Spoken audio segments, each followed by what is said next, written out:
कि मीरा कह रही है कि वो दुनिया में एक ही आदमी को पुरुष मानती है, भगवान कृष्ण को। इसके अलावा बाकी सब आदमी उसे महिला ही दिखाई देते हैं।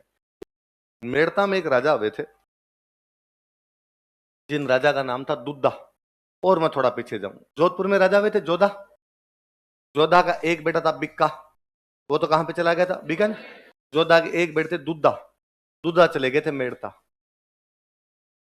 कहां चले गए थे? दुद्धा के एक बेटा हुआ वीरमदेव। कौन बेटा हुआ? वीरमदेव। और एक बेटा था रतन सिंह। हम पढ़ते हैं कि वीरमदेव खानवा के युद्ध में मेड़ता से सेना लेके जाता है, तो वीरमदेव के साथ उसके भाई और गए थे। भाई का नाम क्या था? रतन सिंह। रतन सिंह उस युद्ध में लड़ते हुए मारे जाते हैं खानवा वाले में। वीरमदेव के बेटा हुआ, बेटे का नाम था जयमल। बेटे का नाम क्या था? हम पढ़ते हैं चित्तौड़ के तीसरे साके में जयमल पत्ता लड़ते हैं। जयमल मेड़ता का राजा था, बताया था। तो जयमल किसका बेटा है? वीरम। रतन सिंह की बेटी हुई, जिसका नाम था, क्या नाम है इसका? मतलब जयमल और मीरा कजन है। जयमल और मीरा आपस में क्या है? कजन है। तो जयमल और मीरा कजन थे। तो इसका मतलब जो मीरा है, उसके जो दादाजी थे दुद्धा, वो कहाँ के राजा थे? मेड़ता। बाद में उसके ताऊजी राजा बन गए, कौन थे? वीरमदेव। और उसके पिताजी रतन सिंह थे, कौन से युद्ध में लड़ते हुए मारे गए? बाद में उसका भाई राजा बना जयमल। लेकिन जयमल 1562 में अकबर का कब्जा हो गया, तो मेवाड़ चला गया, और मेवाड़ वालों की तरफ से 1568 में लड़ता हुआ मारा। तो मीराबाई का पालन पोषण पूरा मेड़ता में हुआ था। कहां पर हुआ था? दादाजी के पास में, दादाजी ने किया। छोटी थी तभी मीराबाई की भगवान कृष्ण में खूब आस्था थी।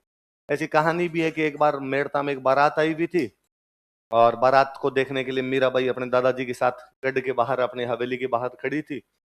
टाबर जैसे जिज्ञासावश सवाल पूछते हैं, वैसे मीराबाई पूछ रही थी कि ये कौन है जिसने नए कपड़े पहन रखे हैं, कि दुल्हा है। ये घोड़ी पे क्यों बैठा है, नए कपड़े क्यों पहन रखे हैं, कि इसकी आज शादी है। इसकी शादी किससे होगी? तो नाम लिया भाई, वो इसकी दुल्हन है। तो टाबर ने यूं पूछ लिया कि मेरा दूल्हा कौन है? तो दादाजी को लगा यार क्या जवाब दिया जाए, तो मंदिर के बाहर खड़े थे, भगवान कृष्ण की तरफ इशारा करके कहा कि तेरा दूल्हा ये है। मीराबाई सीरियस ले गए। तो आज जीवन अपने बाद में किसको अपना पति मानते रहे। तो कहते हैं जब भोजराज के साथ उनकी शादी हुई थी, तो उन्होंने चित्तौड़ जाके भोजराज को भी कहा था कि भाई ठीक है, सांसारिक जीवन लिया है, शरीर लेके आए हैं, तो ये सब शादी ब्याह जैसे काम भी है, पर मेरा सांसारिक जीवन से कोई भी लेना देना, और मैं भगवान कृष्ण में रमी हुई हूँ, मैं भगवान कृष्ण को अपना पति मानती हूँ। भोजराज महान व्यक्तित्व है। भोजराज जी ने मीराबाई को तमाम सुविधाएं उपलब्ध करवाई कि आप तो आराम से भगवान कृष्ण की पूजा किया करें, इसके अलावा आपको कुछ भी करने की आवश्यकता। कहते हैं मतलब भोजराज जी को खूब सारे लोग यूं कटाक्ष किया करते कि यार भोजराज, तुम्हारी पत्नी ठीक है, तुम्हारे से तो प्यार करती नहीं है, प्यार तो किससे करती है? भगवान कृष्ण से। भोजराज का वापस शानदार सा रिप्लाई है। भोजराज ने कहा यार इससे बड़ी बात क्या होगी कि मेरी पत्नी से प्रेम के मामले में मेरी टक्कर भगवान कृष्ण से है, तो आनिए बानिए से तो टक्कर है नहीं। यदि जीत गए, मेरे से ज्यादा प्यार करने लगी, तो इसका मतलब मैं भगवान कृष्ण को हराऊंगा। वरना मैं इस बात से भी राजी हूं कि मैं टक्कर किससे ले रहा हूं? भगवान कृष्ण से डायरेक्ट टक्कर ले रहा हूं इस मामले में। पर भोजराज की बहुत जल्दी डेथ हो जाती है। 1523 के आसपास सांगा के जीवन काल में भोजराज की डेथ हो गई थी। अब मध्यकालीन रीति रिवाज तो ये कहते हैं कि भोजराज की डेथ के बाद में मीराबाई क्या हो जानी चाहिए उनके साथ में? सती। पर सांगा नेर सब ने कहा कि नहीं यार, भगवान की भक्त महिला है, काहे सती हो, नहीं आराम से घर पे रहो, आराम से पूजा पाठ करो। 1528 तक सांगा की डेथ हो गई। सांगा की डेथ के बाद सांगा के बेटे राजा बन गए रतन सिंह। कौन बन गए? 1531 में रतन सिंह की डेथ हो गई। तब तक मीरा के साथ सब कुछ ठीक है, कोई दिक्कत नहीं है मीरा के साथ वहां। 1531 के बाद में नए राजा बनते हैं विक्रमादित्य। विक्रमादित्य के टाइम में मीराबाई के साथ थोड़ी खींचतान होनी शुरू हुई। उन्हीं दिनों चित्तौड़ के अंदर एक संत आए हुए थे, रैदास। संत कौन आए हुए थे? पढ़ा होगा मिडाइवल में आपने, रैदास जी का नाम सुना होगा। रैदास जी वहां पर आए हुए थे, और मीराबाई रैदास जी को अपना गुरु मान के इनके सत्संग में जाना शुरू कर देती है। विक्रमादित्य इस बात के लिए टोकते हैं। उनका यह कहना था कि राज परिवार की महिला है, घर से बाहर नहीं निकल सकती, विधवा महिला है इसलिए घर से बाहर नहीं निकल सकती, और किसी दलित जाति के व्यक्ति को आप गुरु भी नहीं बना सकते। मीराबाई ने तीनों बातें की। वो राज परिवार के महिला थे, उसके बावजूद बाहर जाते। वो विडो थे, उसके बावजूद बाहर जाते। और उन्होंने रैदास जी को अपना क्या बना लिया था? गुरु बना लिया था। मुझे लगता है इस दुनिया में पहली महिला मीरा थी जिसने कहा होगा माई लाइफ माई चॉइस, मैं जैसे जीना चाहूं। मतलब उस समय की परंपराओं को इस प्रकार ठोकर मारने का और किसी के अंदर भी आपको दिखाई नहीं देता। जो किसमें दिखाई देता है? 1534 के आसपास में चित्तौड़ छोड़ देते हैं। 1534 के आसपास मीराबाई की जब वहां देवर के साथ में बन्नी बंधी हुई विक्रमादित्य के साथ, तो पीहर वापस आ गए। पीहर कहां पे? मेड़ता। मेड़ता में इनके भाई जयमल यहाँ पर राजा होते हैं, तो यहाँ पर अपने वापस आ जाते हैं।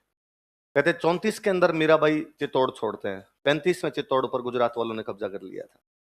कि मीराबाई का पुण्य प्रताप ही था कि चित्तौड़ बचा हुआ था, दुश्मनों के कब्जे में नहीं जा रहा था। फिर 4-5 साल यहाँ रहे जयमल के पास में, फिर कहा कि भाई मैं तीर्थ यात्रा करने जाऊंगी, भगवान कृष्ण ने जहां जहां रहे वहां वहां पर तीर्थ यात्रा करूंगी।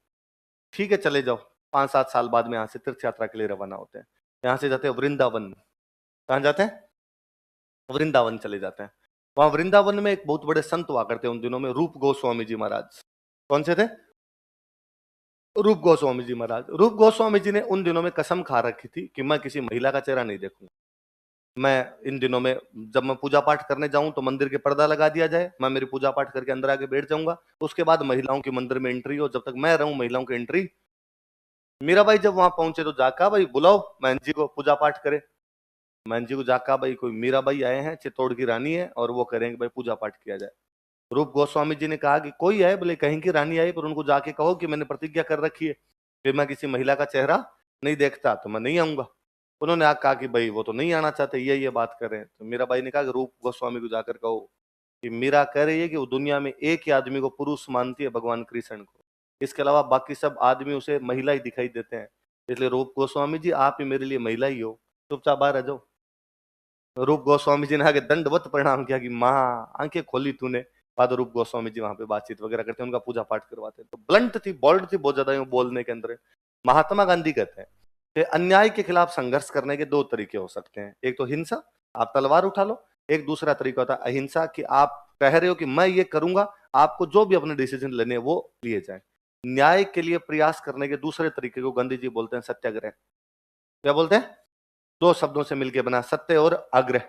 सत्य का मतलब होता है न्याय, आग्रह का मतलब होता है प्रयास करना। न्याय के लिए प्रयास करने को क्या बोलते हैं? महात्मा गांधी कहते हैं कि मीराबाई पहली सत्याग्रही महिला थी जिसने अन्याय का संघर्ष अहिंसा के रास्ते से किया था। कैसे किया था? हथियार नहीं उठाए उसने, तो उसने नहीं कहा कि अपने देवर को कि तू नहीं जान देगा तो मैं तलवार से काट दूंगी। उसने मैं जा रही हूं, तेरे को जो किया जाए वो कर ले। तो उसने नहीं कहा रूप गोस्वामी को कि तू यदि बाहर नहीं आया तो मैं मेरे सैनिकों का कि तुम्हें मरवा दूंगी। उसने अपनी बातों से जवाब दिया, अपने तर्कों से जवाब दिया, रूप गोस्वामी को बाहर आने के लिए विवश कर दिया।